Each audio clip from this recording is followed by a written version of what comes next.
네, 오늘 사도행전 1장 12절에서 26절 말씀을 통해서 은혜 받을 제목은 유다 대신 마띠아를 세우신 하나님, 이런 제목으로 은혜를 받기를 원합니다. 예수님의 제자들은 하나님이 약속하신 성령을 받기 위해서 감람산에서 예루살렘으로 돌아왔습니다. 성령 받기 전에 사도들 중에 한 명의 결혼을 채우기 위해 기도하고 제비뽑기로 한 명의 결혼을 충당합니다. 제자들이 기도하며 한 명의 사도를 인선하는 과정을 보면서 우리에게 주시는 메시지는 무엇인지 또한 기대하면서 은혜 받는 여러분들이 되시기를 예수님 이름으로 축원합니다. 자, 제자들은 예수님이 약속하신 성령을 받으라고 명하시고 승천하신 후에 어디로 가고 있었습니까? 12절을 봅니다. 예수님의 명령을 따라서 제자들은 감람산이라는 산으로부터 예루살렘으로 돌아왔습니다. 그래서 감람산은 예루살렘 동쪽으로 길게 쭉 뻗은 산입니다. 이 산은 감람나무가 많이 있어서 붙여진 이름으로 알려집니다. 예수님은 이 산 서편에 감람나무 숲이 우거진 기슭에 최후의 기도를 드린 겟세마네 동산이 있었던 곳입니다. 그래서 이 산은 예루살렘에서 가까워 안식일에 가기가 알맞은 그런 곳이라고 했습니다. 그래서 제자들이 예루살렘에 다가오자 그들이 들어간 곳은 어디입니까? 13절을 우리가 봅니다. 제자들은 예루살렘에 도착하여 그들이 유의해야 하는 다락방으로 올라갔습니다. 이 다락방은 예수님이 십자가에 못 박히기 전에 제자들과 함께 유월절 만찬을 드셨던 방인 것 같습니다. 또한 부활하신 주님께서 제자들 중 몇 사람에게 나타나셨던 적이 있는 바로 그 방이었을 것이라고 누가복음 24장에서 밝히고 있습니다. 따라서 이 다락방은 초대교회의 터전이기도 한 마가의 다락방으로 추측합니다. 그래서 그곳에 베드로, 요한, 야고보, 안드레와 빌립, 도마와 바돌로메, 마테오 및 알페오의 아들 야고보, 셀로신, 시몬, 야고보의 아들 유다가 다 거기 있었습니다.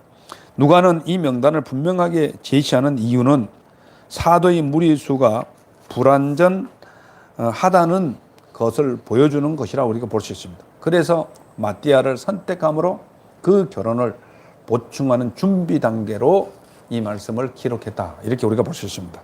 그래서 거기에 제자들과 함께 한 마음으로 힘쓴 자들이 있었습니다. 그들은 누굽니까? 이 제자들의 힘쓴 자들이 있었습니다. 14절을 봅니다. 여자들과 예수의 어머니 마리아와 예수의 아우들과 더불어 마음을 같이하여 오로지 기도에 힘썼다고 얘기하고 있습니다. 자, 이 사람들이 의미가 있습니다. 첫 번째 등장하는 이 여인들은 예수님이 십자가에 죽으시고 장사 지날 때까지 계속 예수님을 따라다니던 여인들로 성경이 가르치고 있습니다. 또한 여기에 나오는 예수님의 모친이 등장하는 것은 그 모친이 초대교회 내에서 어떤 지도적 위치에 있었음을 짐작케 하는 것입니다. 그러나 그들은 마리아를 숭배하는 대상으로는 나타나지 않았다. 왜 제가 이런 말씀을 드리는가 하면은 이 마리아를 숭배하는 곳이 어디입니까? 천주교회잖아요. 그래서 그걸 의식해서 이 초대교회 때는 마리아를 숭배하지 않았다는 것들을 우리 알아야 되는 것입니다. 그리고 이 천주교회는 성모 마리아가 중보자가 되는 거예요. 성모 마리아가 우리의 기도를 듣고 주님 앞에 대신 전달해 주는 사람을 생각합니다. 이건 굉장히 큰 잘못입니다. 우리의 중보자는 예수 그리스도이십니다. 우리가 기도하면 예수님께서 중보자의 역할을 합니다. 대언자의 역할을 하신다는 것입니다. 또한 여기에 또 등장하는 예수님의 아우들도 있습니다. 예수님의 아우가 누굽니까? 야고보, 요셉, 유다, 시몬입니다. 그들은 한때 예수를 믿지 않았다고 했습니다. 그러나 그들은 예수님의 부활하신 이후에 예수님의 제자가 되었다고 합니다. 그 중에 야고보는 이들 중 가장 두드러진 인물로 부활을 하신 그리스도께서 방문했던 사람 중 하나였고, 또한 야고보서의 저자로도 또 이렇게 이야기하고 있습니다. 그래서 이들이 한 일이 뭡니까? 이들은 사도들을 도와서 오로지 뭐 하는데 힘썼다고요? 기도하는데 힘썼다고 얘기하고 있습니다. 주님의 일은 첫 번째는, 가장 중요한 것은 기도입니다. 기도하고 움직일 때 하나님 일하시는 것입니다. 기도는 하나님이 우리와 함께하여 주셔서 하나님께서 역사하여 주시옵소서, 이런 뜻이지 않습니까? 기도는 믿음으로 나타나는 표현입니다. 그래서 믿음이 있는 사람은 말씀을 붙잡고 기도하게 되는 것이죠. 그래서 그들은 아버지의 약속하신 것을 위하여 응답이 올 때까지 기도에 전념했습니다. 예수님께서는 교회를 인도하고 강화시킬 하나님의 선물로서 성령을 약속하셨습니다. 이 약속에 대한 성도들의 반응은 기도로 나타나야 되는 것입니다.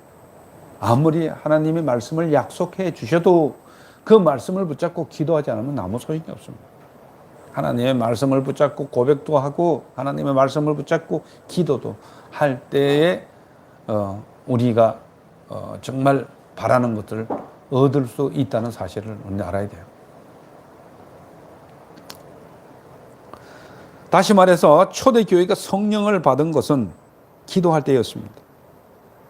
약속하셨던 성령을 받았을 때 그들이 기도할 때 성령이 물부듯이 그들에게 부어졌던 것입니다. 따라서 누가가 시작 부분에서 지속적이고 합심된 기도로 성령 강림을 기다리는 제자들의 모습을 여기서 굉장히 강조하고 있다, 이렇게 말씀을 주셨습니다. 그래서 하나님의 일은 하나님이 우리와 함께 하시고 또한 우리가 기도할 때 이루어지는 것입니다. 그래서 신인 협력이 되어야 되는 거죠. 하나님과 우리가 협력이 될 때 역사는 일어나게끔 되어 있습니다. 모인 무리의 수가 얼마나 되었다고 얘기하고 있습니다. 그리고 그 형제들 가운데 일어선 자는 누굽니까? 15절을 봅니다. 거기에 하나님의 약속에 따라서 모인 자들의 수는 몇 명이요? 120명이나 되었다고 이야기하고 있습니다. 고린도전서 15장 6절에 의하면 부활하신 예수님께서 500여 형제에게 일시에 나타나신 적이 있다고 말씀하고 있습니다. 그렇다면 본문에 120명 외에도 더 많은 제자들이 여러 곳에 흩어져 있었으리라고 짐작이 됩니다. 그래서 여기서 특별히 120명이라는 숫자는 자체 내에 공예를 갖춘 한 공동체를 설립하는 최소한 인원이 120명으로 규정된 유대법의 규례를 염두에 둔 것으로 추측이 됩니다. 곧 유대적 견지에서 제자들의 수는 새로운 한 공동체를 형성하기에 충분한 숫자였다, 이렇게 우리가 볼 수 있는 것입니다. 그래서 그들이 모여서 한 마음으로 기도에 힘쓸 때에 베드로가 그 형제들 가운데 일어섰습니다. 복음서에서는 베드로는 12 제자들 중 지도적인 위치에 있었던 것들을 여기서 묘사하고 있습니다. 그래서 여기서 베드로는 대표자의 자격으로 모임을 주도하고 있었습니다. 그래서 베자의 사본에는 베드로가 그 제자들 가운데 서서 그들에게 말하고 있는 것으로 되어 있습니다. 한편 우리는 그리스도인들을 형제라고 지칭하는 경우를 여기서 처음 보게 되는 것을 볼 수 있습니다.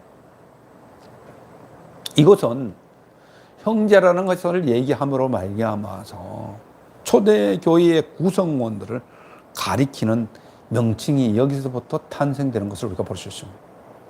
그래서 우리가 교회 안에서 처음 만날 때 직분을 받기 전에 형제여 자매여 하는 것이 다 거기서 나오는 것이죠. 형제 자매란 말이에요. 김형제, 박형제, 이형제, 이런 얘기가 거기서 나오는 것입니다. 그래서 베드로가 그 형제들 가운데 일어나 말하는 바는 무엇입니까? 16절을 봅니다. 베드로는 형제들아 다윗의 입을 통하여 예수 잡는 자들의 길잡이가 된 유다를 언급하고 있습니다. 성령이 다윗의 입을 의탁하사, 이 말은 성경의 영감에 있어서 성령은 배우의 역사자요 다윗의 입은 도구라는 사실을 여기서 보여주고 있죠. 따라서 베드로는 모든 성경이 성령의 감동으로 기록되었음을 믿었다고 할 수 있습니다. 그래서 우리가 믿는 성경은 하나님의 감동으로 쓰여졌다고 디모데 후서 3장 16절에 얘기하고 있습니다.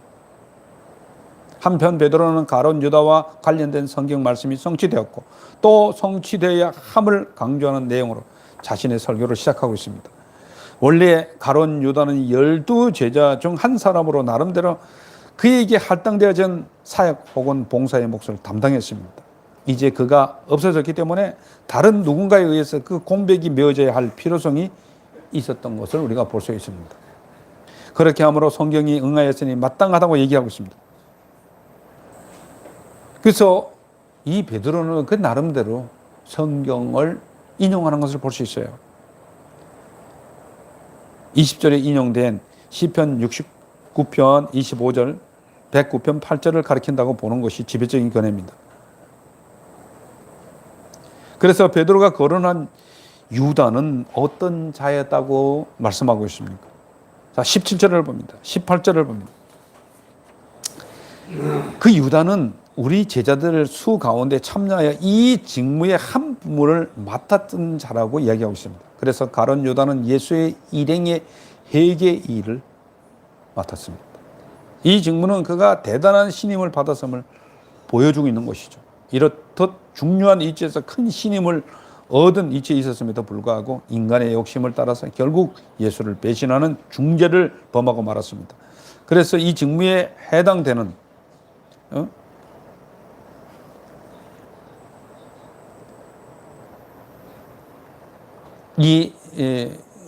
그 회개를 맡았다는 것은 가장 신임하는 사람을 맡기는 거 아닙니까? 우리 이 세상에도 볼 때 돈 문제를 맡기는 것은 가장 믿을 수 있는 사람한테 맡기죠. 오늘날도 그래요. 그렇지 않습니까? 그런데 그가 욕심에 빠져서 예수님을 팔게 되었다는 사실을 알아야 되는 것입니다. 이런 일들이 얼마나 많습니까? 돈만 좀 들어오면 딴 생각이 들어오는 거죠. 처음에는 좋은 사람은 같았는데 누구나 다 마찬가지입니다. 돈이 생기면 어깨에 힘 들어가고, 돈이 생기면 딴 욕심 생기고, 돈이 생기면 유혹도 생기고, 딴 짓거리를 하고 싶은 마음이 많이 생기는 것입니다. 그래서 이러한 마음을 하나님이 지켜주시지 않으면 우리 나름대로 우리의 마음을 지탱할 수가 없어요. 그렇습니다. 그래서 우리가 누구든지 손가락질 할 수 없습니다.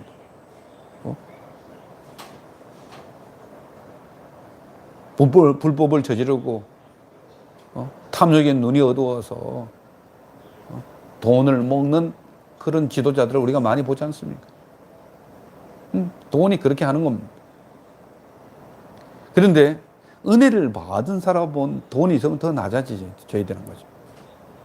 벌벌 떠는 거죠. 내가 가지고 있는 모든 것이 하나님의 것인데 이렇게 된단 말입니다. 그 의식 자체가 들리는 거예요. 그런데 세상에는 내가 가지면 내 돈이에요. 내 주머니에 있는 건 내 돈이라는 생각을 할 때 그때부터 문제가 생기는 거죠. 우리 인생도 마찬가지죠. 하나님이 나의 주인이라고 생각할 때는 우리의 몸을 함부로 굴리지 못하더라고요. 왜? 하나님 나의 주인이기 때문에. 그러니까 우리의 몸도 관리해야 되는 의무가 있는 것입니다. 주님을 위해서. 내게 주어지는 모든 물질도 하나님 믿는 사람은 다 주님께. 물론 내 소유로 되어 있지만 그것도 우리가 늘 경성해서 하나님이 기뻐할까? 이렇게 쓰는 걸 하나님이 기뻐할까? 이렇게 낭비해도 하나님이 기뻐할까? 내 욕심을 위해서, 내 쾌락을 위해서 쓰는 건 아니에요. 이런 생각을 갖게 된다는 것이죠. 그런데 가룟 유다는 돈 문제로 인해서 그 유혹에 덜커덕 걸리더라고요. 예수님을 죽이는 곳에 앞장섰죠. 그 이야기를 지금 베드로가 지금 하고 있는 겁니다. 그래서 베드로는 시편을 이용하여 그 유다 거처와 직분에 대해서 어떻게 예언하고 있습니까? 예언되어 있다고 얘기하고 있습니다. 예, 20절입니다. 시편에는 그의 거처를 황폐케 하시며 거기에 거하는 자가 없게 하소서라고 예언이 되었다고 얘기하고 있습니다. 그래서 이 구절은 시편 69편 25절의 인용인데 시편 기자의 원수들이 거하는 거처를 황폐케 하게 해달라고 하는 간구의 기도가 있었습니다. 그래서 이 시편에서 이 구절을 경건한 자들을 박해하는 무리의 말로를 가리켰으나 베드로는 이를 유다에게 적용시켰습니다. 이때부터 최초로 이 설교를 할 때 하나님 말씀을 적용시키는 것이 여기 나온 거죠. 우리가 배워야 될 것들이 이런 부분들입니다. 어떤 분들은 왜 베드로가 이런 일을 했나 저런 일을 했나, 그건 인간적인 생각이에요. 하나님이 성령의 영감으로 이 성경이 기록되어 있다면 이 베드로를 통해서 주는 은혜도 우리에게 있다는 것을 우리는 알아야 되는 것입니다. 그래서 시편 69편은 초대교회 성도들 간에 고난당하는 메시아에 관한 예언으로 널리 알려져 있기도 합니다. 따라서 이 본 구절이 예수를 배신할 자의 말로에 관한 예언으로 자연스럽게 연결시킬 수 있었던 것입니다. 그래서 이 시편 69편 25절에서 저희가 여기서는 그이란 표현으로 바뀌어 적용하고 있습니다. 그리고 거철한 유다가 산밭을 가리키는 것을 뜻하는 것입니다. 그래서 마태가 전하듯이 이곳은 공동묘지로 사용되어 시편의 예언대로 거하는 자가 없게 되었다고 연결시켜주고 있는 것이죠.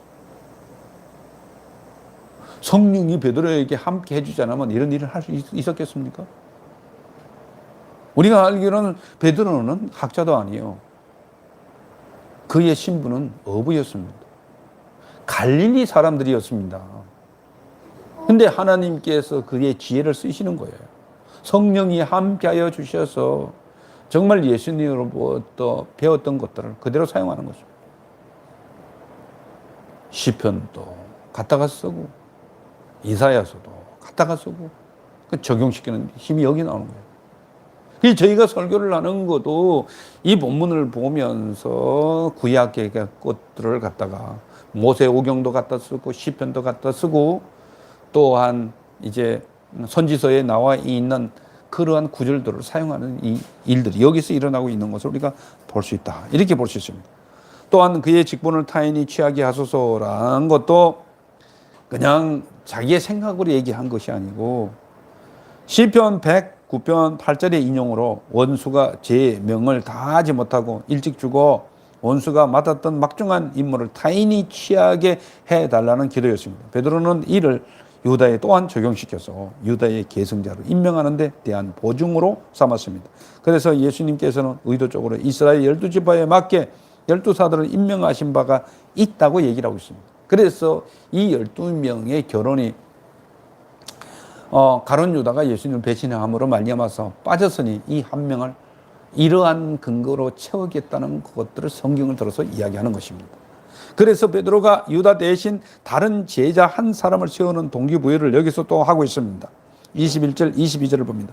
베드로가 유다 대신 사도 즉 요한의 세례로부터 우리 가운데 올려져 가신 날까지 주 예수께서 우리 가운데 출입하실 때 늘 우리와 같이 다니던 사람 중에 하나를 세우자는 것입니다. 이 근거를 지금 얘기하고 있습니다. 그래서 우리와 더불어 예수께서 부활하심을 증언할 사람이 되게 하여야 하리라고 동기부여를 하고 있습니다. 그래서 리더자는요, 동기부여를 잘해야 돼요. 이 일을 왜 해야 되는지, 이 일을 왜 진행해야 되는지, 이 동기부여를 못하면 실패할 수 있어요. 내가 그것을 왜 합니까? 이 지도자는 동기부여를 잘해야 돼요. 동기부여. 내가 왜 대통령이 되어야 되는지, 내가 왜 지도자가 되어야 되는지를 동기부여를 분명히 제시해야 되는 것이죠. 근데 이 베드로는 수제자로서 이 동기부여를 잘한 사람이었다. 이렇게 우리가 볼 수 있습니다.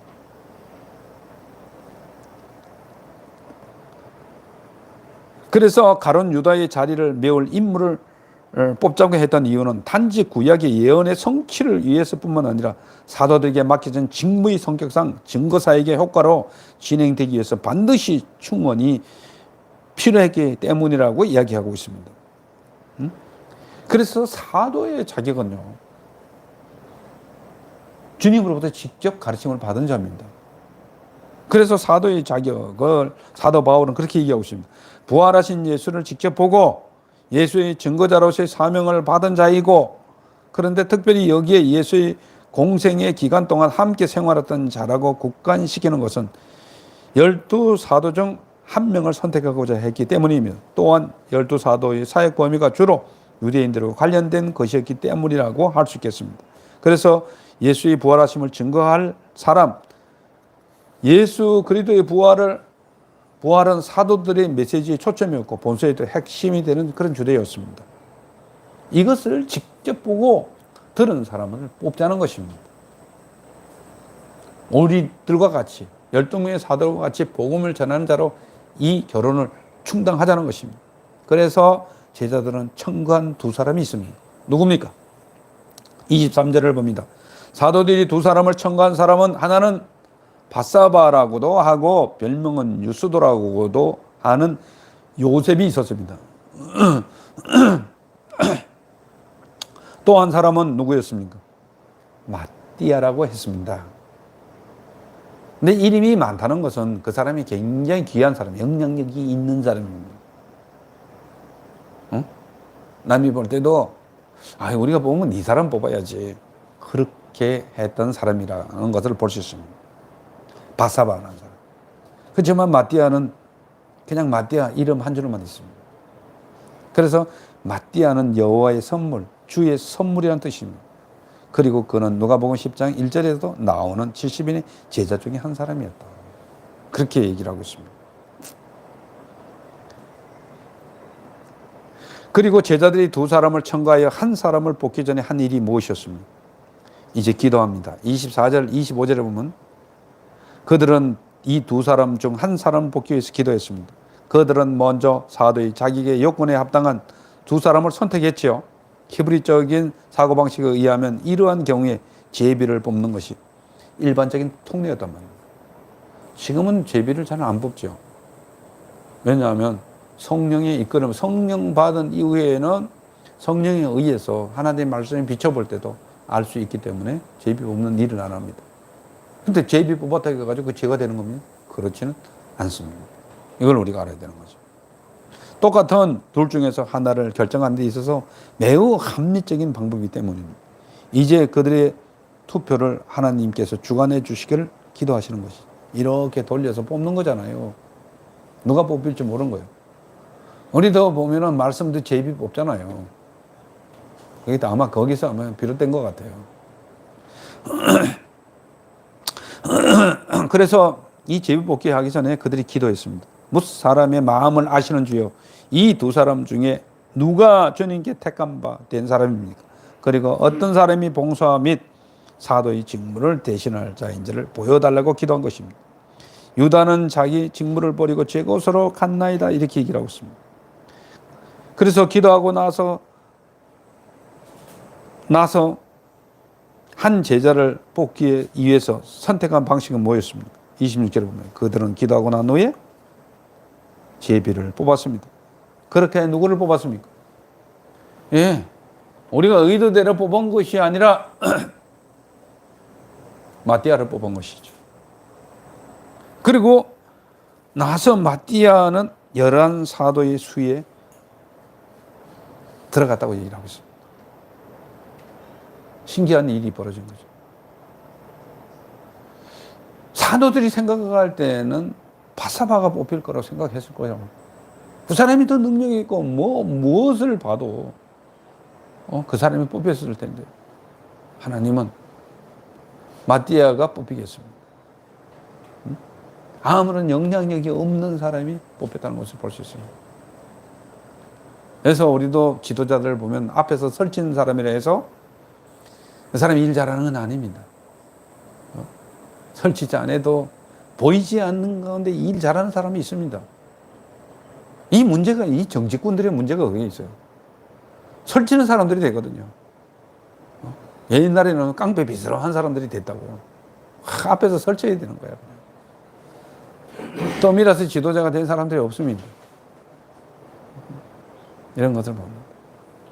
근데 이 마띠아는 설치는 사람은 아니었습니다. 인간적으로 볼 때는 보잘것 없는 그런 사람이었습니다.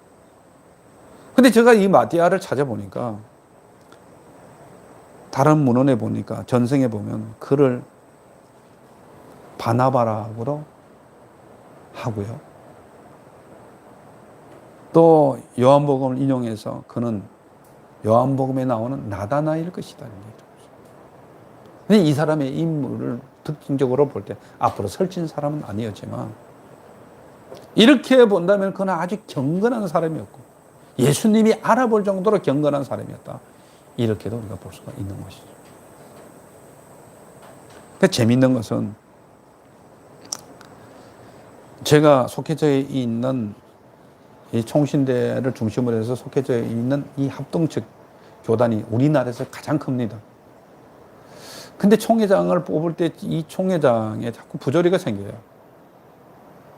응? 줄을 잘 댄 사람이 선거 운동을 해서 되고. 그래서 궁여지책을 찾아냈던 것이 제비 뽑기를 해서 총회장을 뽑기가 됐습니다. 거기에 실무를 맡고 있던 어떤 분이 제비 뽑기는 성경적이지 않아요. 지금 시대가 어느 시대인데 제비를 뽑느냐고 그랬습니다. 근데 그분이 제비 뽑기를 또 잘했다고 요즘에 얘기를 하고 있대요. 왜 그러냐 그랬더니 제비를 뽑으니까 설치는 사람이 안 뽑히고 진짜 아주 진국인 사람이 뽑혔다 이런 얘기를 하더라고요. 제비 뽑기 잘한 것 같아 이런 얘기를 합니다. 하나님 하시는 일이 그래요. 그래서 우리는 정말 기도하면서 숨어있는 인재가 되야 돼요. 설치지 않아도 하나님이 준비된 인물을 찾아낸다는 사실을 알아야 돼요. 이런 재미있는 얘기가 있습니다. 그래서 제비를 뽑는 방법은 구약시대 하나님의 뜻을 묻기 위해서 많이 사용되어졌다고 레위기 16장 7절에서 10절, 여호수아 18장 10절에 얘기하고 있습니다. 그래서 사도들도 당시까지 사용했던 제비 뽑기 방식에 따라서 결혼한 한 명의 사도를 선출했습니다. 그러나 오순절 성령 강림 이후 성경에는 이러한 방식이 전혀 없었습니다. 그래서 이 뽑힌 마띠아는 후기의 문헌에 찾아보니까 굉장히 일을 많이 한 사람이었다. 그래서 그분은 순교했다고 얘기를 하고 있습니다. 얼마나 주의 일들을 성실하게 했는지 거기에 대한 문헌이 전해지고 있다. 이런 얘기가 나와 있습니다. 사랑하는 성도 여러분, 이제 말씀을 정리합니다. 예수님의 제자들은 하나님이 약속하신 성령을 받기 전에 앞으로 복음을 증거할 12명의 사도 중에 한 명의 결혼을 채우기 위해서 다 같이 합심하여 기도하는 모습을 보았습니다. 제비뽑기를 하여 마띠아를 선택하여 12명의 사도의 직분에 들어간 것을 우리는 보았습니다. 하나님의 사람들이 어떤 일이든지 시작할 때는 기도로 하나님의 뜻을 묻고 그 뜻에 따라 결정을 우리는 해야 됩니다.